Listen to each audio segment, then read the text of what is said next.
What's the creepiest display of intelligence you've seen by another human? I once knew someone who could predict how group arguments would unfold with uncomfortable accuracy. Not just who would get mad, but the exact phrasing people would use once they felt cornered. They explained it as pattern recognition from years of watching small social tells stack up. Nothing supernatural about it, but seeing it play out in real time felt eerie. It was like watching probability applied to people instead of numbers. In my first job in Australia, there was a guy named William. The first odd thing I noticed was that he liked to program this old PDP-11 computer we had there by toggling in machine instructions, one at a time on the front panel. He had memorized the whole instruction set in binary. Later, I found he knew where every postcode in Australia was located. He had a train hobby, and apparently the postcodes followed the train lines. Then he moved on to buses. He memorized all the bus routes in our major cities. He had a source for getting periodic updates. We could ask him how to get from A to B in Australia, and he would tell you the best train and bus route, down to the street in the bus routes, kind of like we can see in Google Maps today. But this was 1982. Last I heard, he had done similar work for ISD phone prefixes globally. He claimed to have figured out the Pope's phone number on the basis of this. I once worked with a guy who could tell exactly who was walking down the hallway just by the rhythm and weight of their footsteps. One afternoon, we were in a windowless office, and he stopped mid-sentence, looked at the door, and said, "The boss is coming, and he is angry." 3 seconds later, the boss swung the door open looking for someone to yell at. When I asked him how he knew, he did not just say he recognized the sound.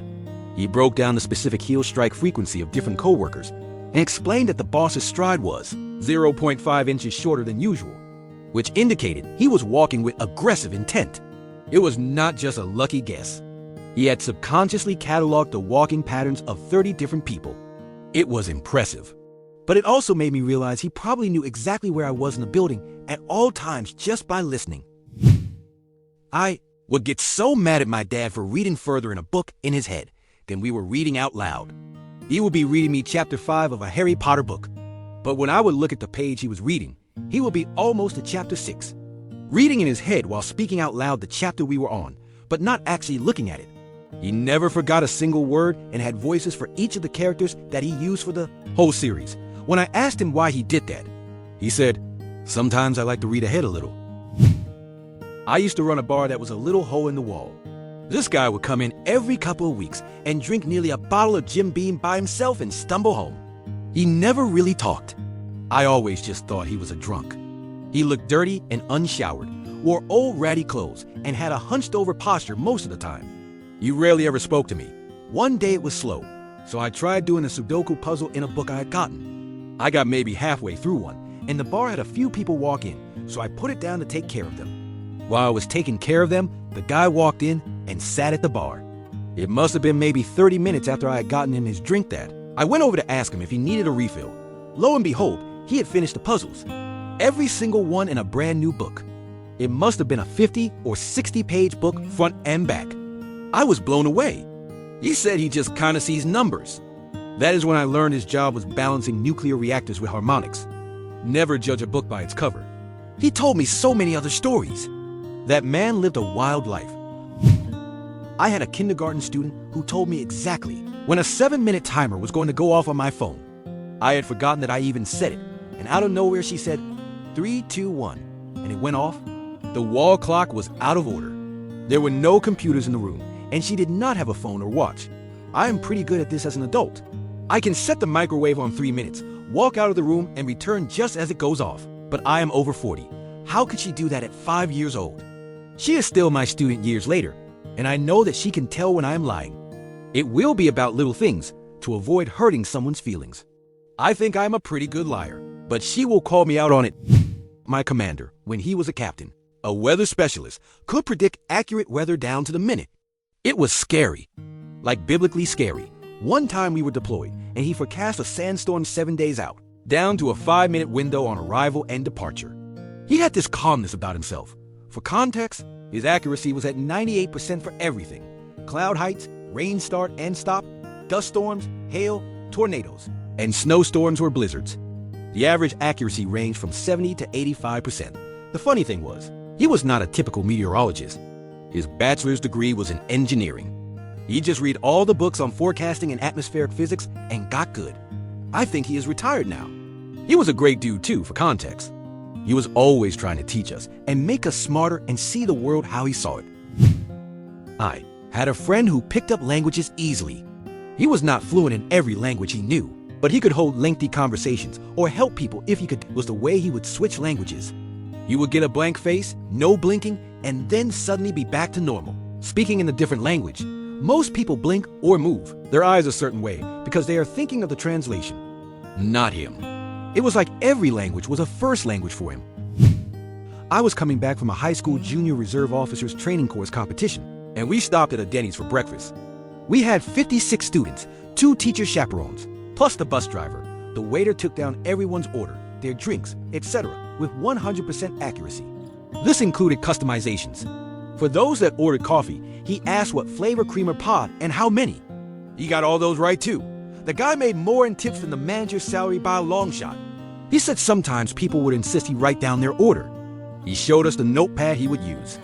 Nothing but random doodles and scribbles.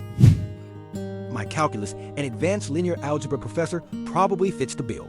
The guy could solve 2 completely different problems on the board at the same time with his 2 hands. As in, one problem with his left hand and one with his right hand at the same time. The school told him to stop because students could barely follow one incredibly complex problem, let alone 2 at the same time. Really odd guy, incredibly intelligent, though. My autistic son, low needs, learned sign language at 7 to 9 months old. His math skills were outrageous by 2nd grade.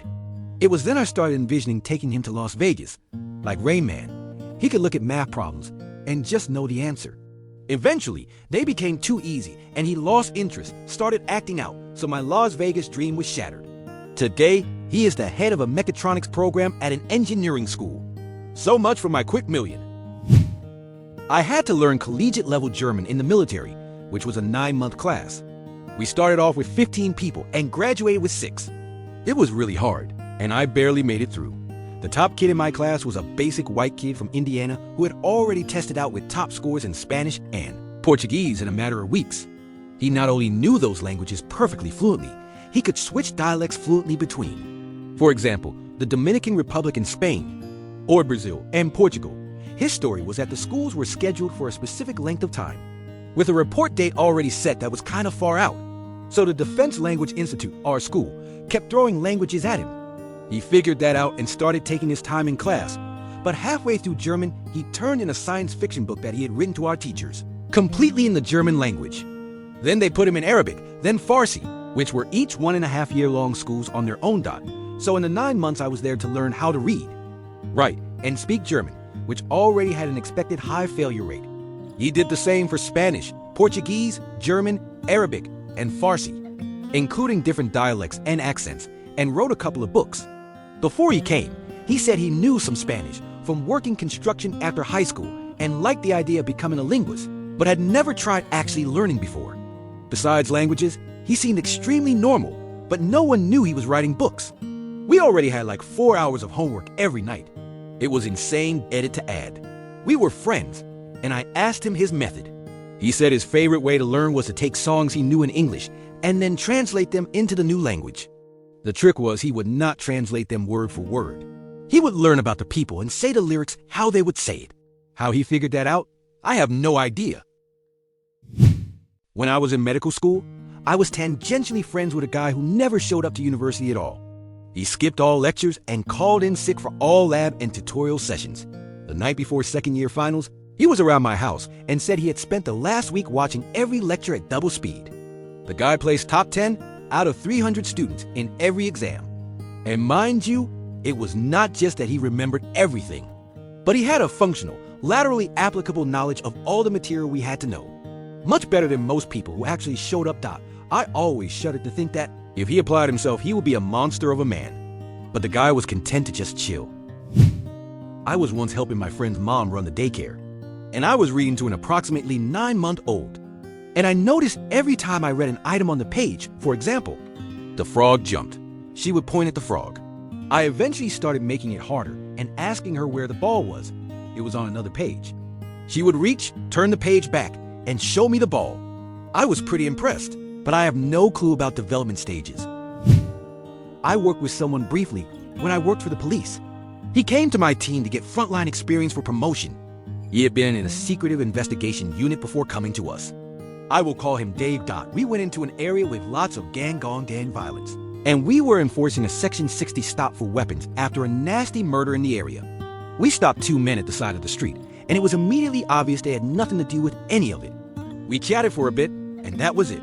Or so I thought. Dave, being incredibly polite and friendly, said to one of the men, "I think I know you." The man said that he did not. He had never been in trouble with the police, never been arrested, and never got into any trouble whatsoever. He was in his 30s. Dave said, "I do know you. Let me have a look at you." The man was good-natured about it, even though I was feeling very awkward. "I have never been in any trouble," said the man. Dave looked at him and said, "I believe you have not." "Your dad did, though." He called the man by his name, his date of birth, his old address, his mother's name and date of birth, and his father's details too. Dave said that 22 years previously he had attended the man's house when he was a preteen because his parents were arguing and his dad was drunk. His dad was arrested for a minor sleep-it-off breach of the peace. He was not a regular criminal or anything like that. Dave had not only recognized the guy, but he had done it from when he was a child, aged him, and remembered every detail from a minor thing over 22 years earlier. No wonder he was in the high-end investigation units. Genius. A friend once showed me his guidebook on how to handle his girlfriend. He had taken notes on her likes and dislikes, what he had given her, and precisely how she responded, which actions caused which responses in her, what phrases he could quote to yield particular responses, etc. And then used the information he had collected to write a little guide to the expected outcomes of various things he did, so that he could diffuse her if she got mad at him. If she felt unloved, he had strategies for fixing the situation, so he could go back to doing whatever he liked while she got off his back. If X, then Y will likely do Z, unless P. It was somewhere between oddly sweet and creepily manipulative. Edit. This comment is fascinatingly polarizing. I have skimmed through the replies, and aside from references to television show characters, a bunch of people are saying some variation of, "How is this even creepy?" We all do this to some extent, while a bunch of others are saying, "He is a straight-up psychopath in real life." My sister, hands down, and it's an ongoing thing. Do you remember that scene in The Matrix where Carrie-Anne Moss downloads helicopter flight knowledge into her brain? Watching my sister just go about her daily life is like a never-ending loop of that scene. Dishwasher is broken? 10 literal minutes of YouTube later, she's got it figured out. The what, the how, the why, and it'll be fixed in half an hour if the parts are in stock at Lowe's. Car making a funny noise? Get her on FaceTime, pop the hood, crank the engine. And she's got it located and ID'd, with estimates from 3 local shops for you to pick from. Random archaeological discovery mentioned in passing on the daily MSN headlines. She read the journal article already, and isn't it interesting how that validates so-and-so's findings from his dig in Chile in the 80s? Bitch, since when do you know about fossils? Crazy complicated, super esoteric recipe from Thailand she's never tried. I'll bet you $1,000. She'll glance at the recipe twice and whip out a version you could sell in a restaurant. She remembers your coworker's sister's boyfriend's birthday, and that he really likes chocolate sprinkles but not rainbow dots she can get a feral dog eating out of her hand. Get it to let her give it a bath and diagnose what's wrong with its back leg from 10 paces away. Hey sis, do you happen to know anything about welding? How to preserve this old dress I found in great-grandma's attic? What should I do about these weird bugs on my tomato plants? Of course you do. Her bosses at work keep trying to move her up the chain, but she's not interested because it'll cut into her jam-making time or something. But they all come to her first when there's a question or a problem they can't fix, and they listen on the first go. Her husband says he's seen her ask the general manager what flavor of stupid he ate for breakfast this morning, and seen him apologize for the error in judgment. She'll tell you she's not that smart. She just has a good memory, but I don't know, man. It's terribly handy to have her on my side, but if she ever decides to take over the world, we're all screwed. My dad grew up believing he was dumb and would never amount to anything. His teachers all hated him, and the first time he went to university, he was kicked out. Around the same time as I started university, my mom finally convinced him to try again to get a higher education. Himself, he's often said that he's too stupid to go back to school, but he speaks about 6 languages fluently, has so many new interesting history facts that whenever we watch any movie, we always have to pause at least 4 times for a lengthy discussion about it. And he remembers more book quotes than anyone I've ever met. He grew up in communist Hungary and East Germany, and he has since then climbed mountains and been scuba diving in the Atlantic, among a bunch of other adventures. Whatever the discussion, he's got a story to tell. He's the coolest dad ever. But for as long as I can remember, my family has struggled financially since he couldn't get a job that paid enough. It makes me so happy that he's finally reaching his full potential now at 51 years old, and we're all super proud of him. He dreams of being a teacher one day. He will be the best teacher his future students could ever wish for. I had a kid in my class who never took anything seriously, skipped class, brought alcohol to class, and did numerous other things. You name it, he probably did it. But man, that MF knew his shit whenever he paid attention. He understood things when other people were struggling to learn whatever was being taught that day: math, science, English, reading, etc. It makes me a little sad because he was always a troublemaker. But deep down I knew that he was very smart and was capable of doing well in school. He just never chose to do it, or generally just didn't care. I don't know at this point. I think he got involved with the wrong crowd early on. Unfortunately, I knew a guy who was very smart, with the ability to be extremely manipulative and had no idea. He always got good grades in school, often without studying much at all. What was more impressive was his ability to read people's body language, vocal tone fluctuations, and microexpressions. Often he would know what emotions someone was feeling and how best to proceed. The guy was a master at subtle communication, such as mirroring and framing conversations, so he would be dominant. He was able to use his social intelligence to get with girls, but he would also use it to get people to do things he wanted. One of the clearest examples of manipulation that I know of is that he got his friend to break up with his longtime girlfriend. His friend's girlfriend was kind of a drag and would be a little annoying around the group.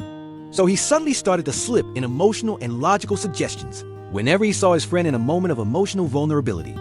Within a week, his friend ended the relationship. The people that strike me are the ones who eliminate the wrong conclusions somehow before solving an answer. The wrong conclusions just do not dawn on them. I met a lady who went to an Ivy League school. She could talk to you and hold a nice conversation. She could then turn around and talk to someone else at a higher level. Then, when asked a technical question out of her field of expertise, she could give you a complex answer. She spoke to people on whatever level they were speaking on. I have a friend of the family who took every class at a community college before going on to get his degree. He retained all of that information. Interestingly, he liked to speak in basic terms and hold everyday conversations. If he got shunned at a party, he would initially ignore it and keep hanging out with you. Eventually, as the people who shunned him came to a point where they had to stop their conversation, he would butt in. They often could not figure out the answer to what they were talking about. He would just chime in with a smile and explain the rest of the concept to them. Then he would turn back to you and keep bullshitting. I've seen him do that multiple times. Thanks for watching. Write in the comments if you've ever met someone with a frightening intellect. Subscribe to the channel, give it a like, and see you next time.